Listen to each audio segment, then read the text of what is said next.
Assalamualaikum warahmatullahi wabarakatuh. Biodata mahasiswa ujian akhir semester mata kuliah statistik. Nama saya Putri Hidayat, NIM 2503071003. Dosen pengampu yaitu Dr. Estuhono SPD MPD. Ini merupakan tugas akhir semester mata kuliah statistik di Undari. Yang akan saya bahas kali ini yaitu yang pertama uji normalitas dan uji homogenitas, yang kedua itu adalah uji T, yang ketiga itu adalah uji ANOVA satu arah. Data dua independen atau uji yang pertama kita lakukan yaitu adalah uji normalitas. Uji normalitas itu ada dua. Yang pertama adalah uji Kolmogorov atau uji Shapiro-Wilk. Jika berdistribusi normal, maka kita lanjut dengan uji homogenitas. Jika datanya berdistribusi normal dan homogenitas, maka kita lanjut dengan uji T. Nah, jika uji normalitasnya tadi tidak normal, maka kita lakukan uji non-parametrik. Yang pertama itu pengertian dan kegunaan uji normalitas. Kolmogorov-Smirnov merupakan bagian dari uji asumsi klasik. Uji normalitas bertujuan untuk mengetahui apakah nilai residu berdistribusi normal atau tidak. Model regresi yang baik adalah memiliki nilai residu yang berdistribusi normal. Dasar pengambilan keputusan yang pertama itu, jika nilai signifikannya besar dari 0,05, maka nilai residu berdistribusi normal. Yang kedua, jika nilai signifikannya kecil dari 0,05, maka nilai residu tidak berdistribusi normal. Nah, kita masuk ke uji normalitas yang pertama. Itu kita siapkan data dulu di Excel. Itu ada data kelas eksperimen dan data kelas kontrol. Nah, kita blok semua datanya itu, kemudian kita copy, kemudian kita buka aplikasi SPSS. Di sini saya menggunakan SPSS 25, versi 25. Nah, data yang kita copy tadi kita masukkan ke data view. Nah, kita kopikan di situ data yang tadi kelas eksperimen dan kelas kontrol. Nah, seperti itu bentuknya. Kemudian kita masuk ke variabel view. Nah, kita ganti nama itu dengan hasil. Kita ganti nama itu dengan eksperimen dengan lambang E. Kemudian yang kedua kita lambangkan dengan K, kelas kontrol ya. Kemudian kita ganti desimal itu dengan 0, kita rubah ke 0. Kemudian yang kedua juga kita rubah ke 0. Kemudian labelnya kita ganti dengan kelas eksperimen. Yang kedua kelas eksperimen, yang keduanya kita ganti dengan kelas kontrol. Kelas kontrol. Nah, setelah itu kita kembali lagi ke data view tadi. Nah, kemudian data yang view tadi kita udah berubah. Nah, kita ambil analis, kemudian regression, kemudian kita ambil linear. Nah, kita ambil linear, kemudian kita klik. Nah, kita pindahkan kelas eksperimen itu ke independen. Nah, kemudian kelas kontrol kita pindahkan ke dependen. Kita masukkan, kemudian kita klik save. Nah, kemudian kita pilih yang paling atas unstandard reset. Nah, kemudian kita continue, klik continue. Kemudian kita klik OK. Nah, keluar datanya kan. Nah, dari data di sini, nah kita keluar dulu, kita klik X. Nah, tidak usah disimpan, kita klik aja no. Nah, kita dapatlah data ini residu 1, RS1. Nah, dari sini Nanti baru kita uji analis lagi, uji normalitasnya. Kita klik analis, kemudian kita klik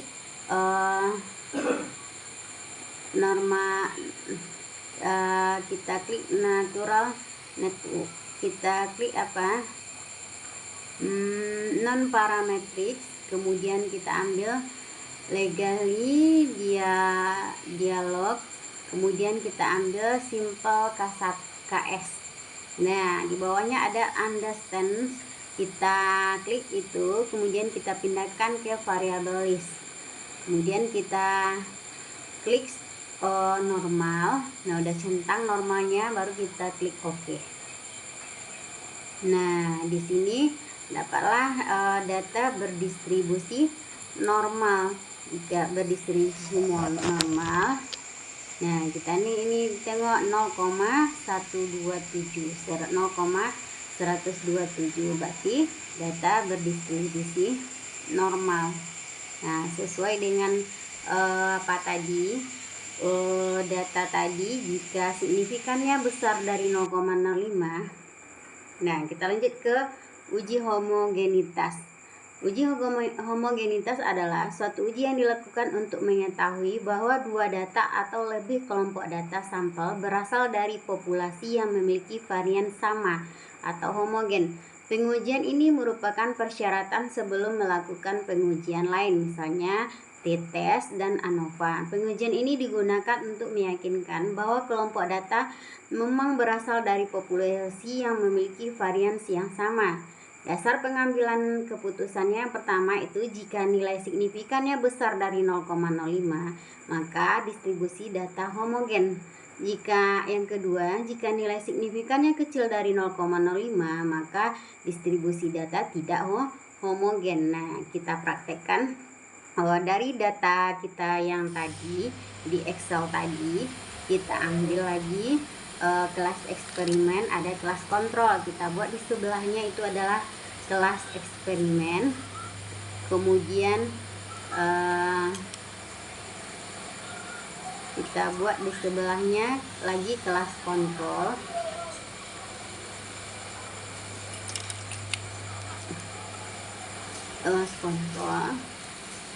Kemudian kita misalkan kelas eksperimen ini dengan angka 1 atau kelas ke-1. Nah, kita kasih kelas ke-1. Nah, kemudian sampai ke bawah, di sini ada 20 data. Sampai ke bawah kita blok. Kita buat 1, yang sebelahnya kita buat 2, kelas yang keduanya. Nah, nanti kita kopikan ke bawah samanya 20 data tadi. Berarti kelas eksperimennya 1 ada 20, sampai ke bawah. Sekali blok aja ke bawah. Nah, kita blok sampai data ke 20.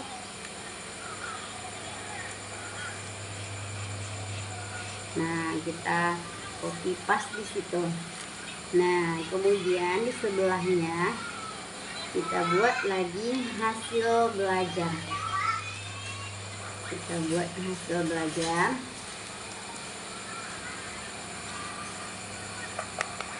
Nah, kemudian di sebelahnya kita buat kelas.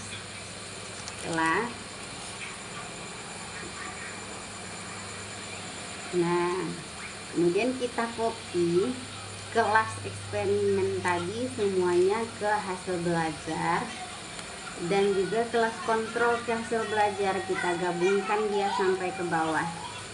Nah, ini pertama kita copy dulu kelas eksperimennya, kita taruh di hasil belajar tadi. Nah, kemudian kita ambil lagi yang kelas kontrolnya, kita copy juga.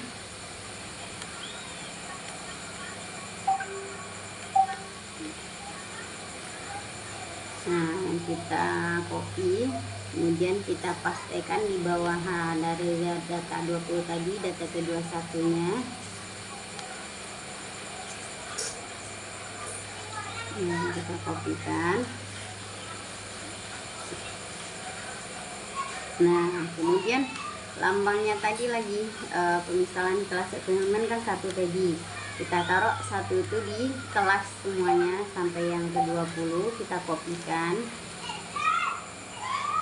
Kita taruh di kelas yang di sebelah tadi. Nah, copy sebanyak 20 tadi ke bawah. Kemudian yang kelas kontrol 2, kita misalkan lambangkan dengan 2 tadi. Nah, kita copy juga, kita taruh di bawah. Taruh di bawah, kita pastekan juga.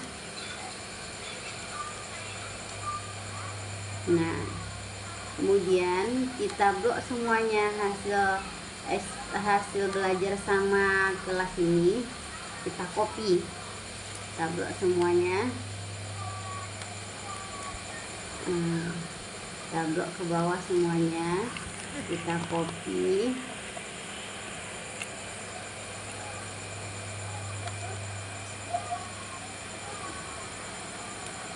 Kita copy, kemudian kita copy,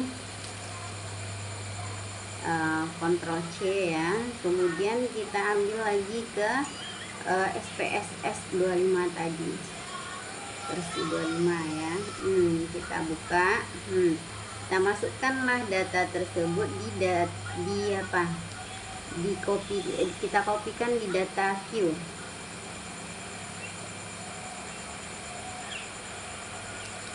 Nah, kita kopikan di data view. Nah, ini. Nah, akan bentuk berkoma. Kita masuk lagi ke view ke kelas sebelahnya, variable view. Nah, kita klik variable view.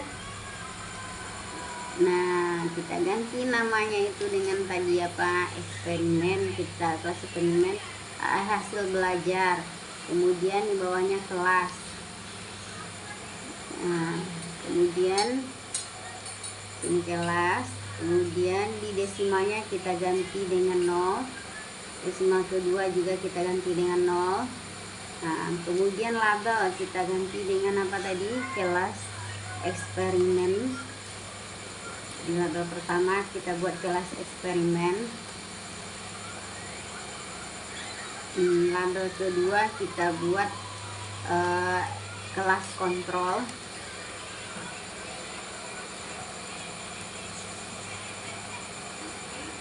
Nah, kemudian kita klik value. Value yang pertama kita klik value 1, labelnya tadi kelas eksperimen. Kelas eksperimen, kemudian kita klik add. Kita klik add. Nah, kemudian kita buat lagi value nya 2, labelnya kelas kontrol. Kelas kontrol. Nah, kita klik lagi add. Nah, klik OK. Nah, klik OK.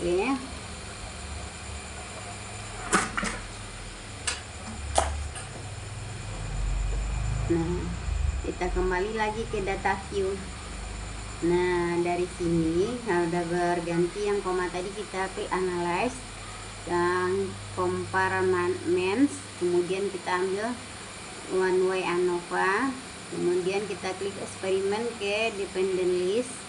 Kemudian kelas kontrol ke faktor. Nah, kita klik post hot.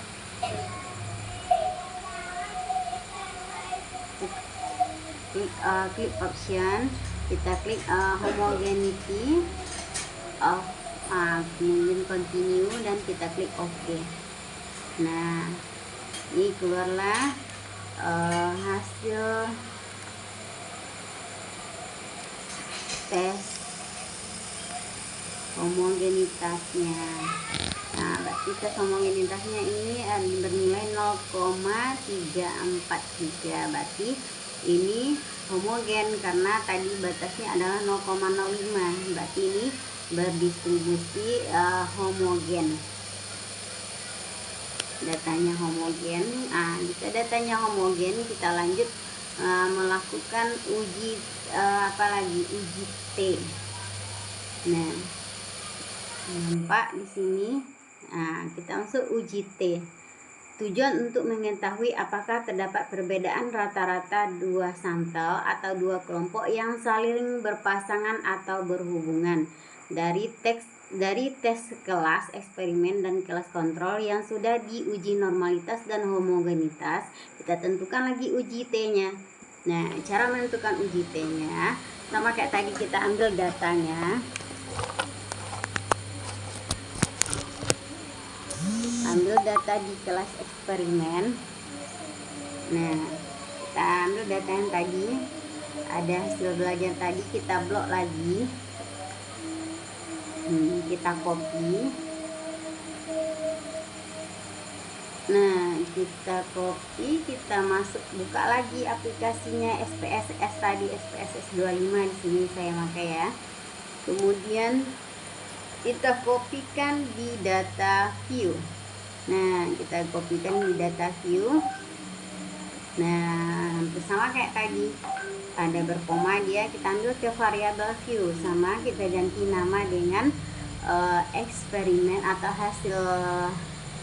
hasil. Kemudian kalau yang keduanya kita ganti dengan kelas. Nah, sama kayak tadi, di desimal kita ganti dengan 0. Nah, desimal yang kedua kita ganti juga dengan 0. Nah, kita masuk ke label lagi. Label kita ganti tadi hasil belajar. Yang kedua adalah kelas. Nah, kemudian di value kita ambil di yang bagian kedua. Kita klik satu di value, di labelnya kita buat kelas eksperimen. Kemudian kita klik add. Nah, lanjut lagi value-nya kita klik 2. Kemudian kita buat label kelas kontrol. Kemudian kita klik add lagi. Nah, baru oke, kita klik oke. Nah, kita kembali lagi ke data view tadi. Data view. Nah, udah berubah dia kan. Kita masuk ke analyze.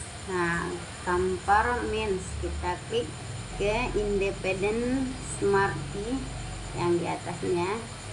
Independent sample. Salah. Kita klik yang atasnya. Compare means. Independent sample t-test. Kita klik. Sama kita klik hasil belajar ke tes variabel, kemudian kelas ke grupnya, kita klik Devian group, kemudian klik grup satunya 1 pula kita buat, kemudian grup 2 kita buat pula 2. Nah, kita klik continue. Nah, lanjut ke oke, kita klik oke. Nah, keluarlah hasil t-testnya. Nah, hasil t-testnya. Nah, berhasil hasil t-testnya kita. Lanjut kita ke kita lihat dulu ini sampel tasnya.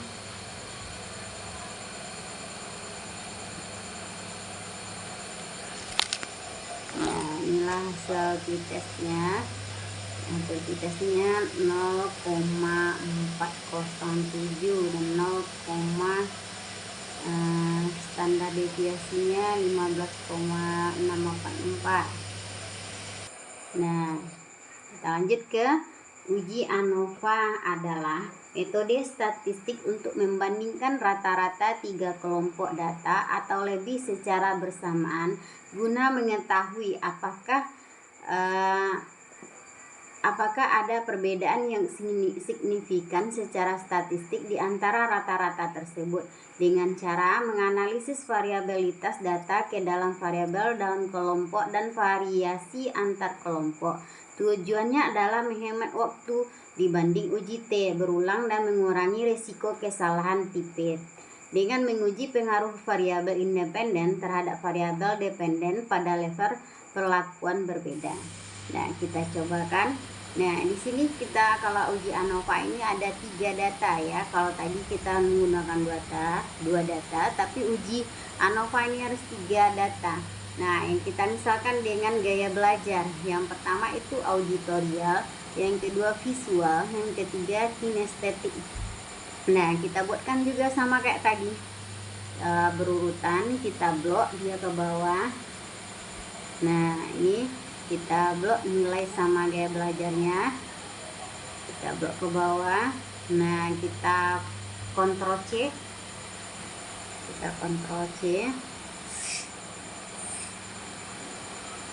nah kita kembali ke SPSS nya lagi, kita buka. Nah, di sini kita masukkan ke data view sama kayak tadi, kita copy paste di situ. Nah, sama kita ambil variabel view. Nah, kita ganti juga namanya, diganti dengan nilai. Yang kedua kita ganti dengan gaya belajarnya, gayanya. Nah, ini desimalnya kita ganti dengan 0. Kemudian desimal kedua juga kita ganti dengan 0. Nah, labelnya kita buat pertama itu tadi nilai, yang kedua itu gaya belajar, gaya belajar. Nah, kemudian di value pertama kita ganti, value pertama kita klik.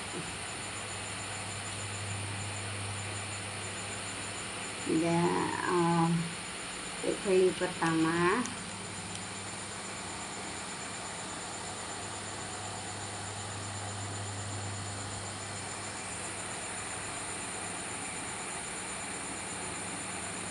sampai dia belajar kita klik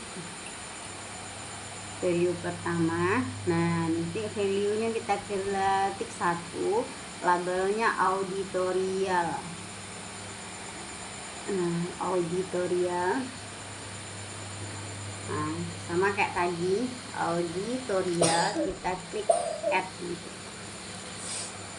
Auditorial kita klik add. Nah, kemudian kita buat 2 lagi, labelnya tadi visual, sama kita klik add lagi.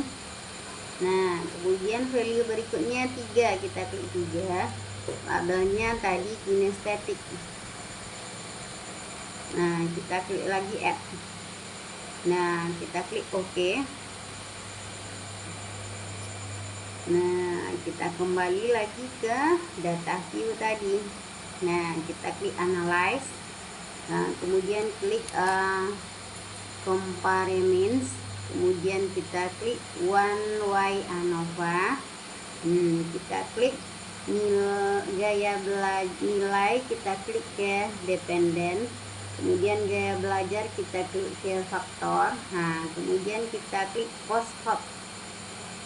Nah, kemudian kita ambil scale, uji scale, klik continue. Nah, kita klik OK.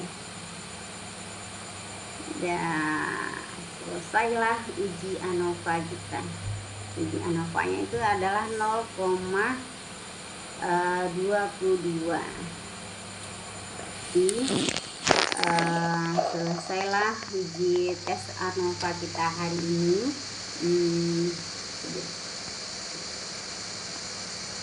Nah, demikian. Kalau ada salah mohon dimaafkan, karena ini masih dalam tahap belajar.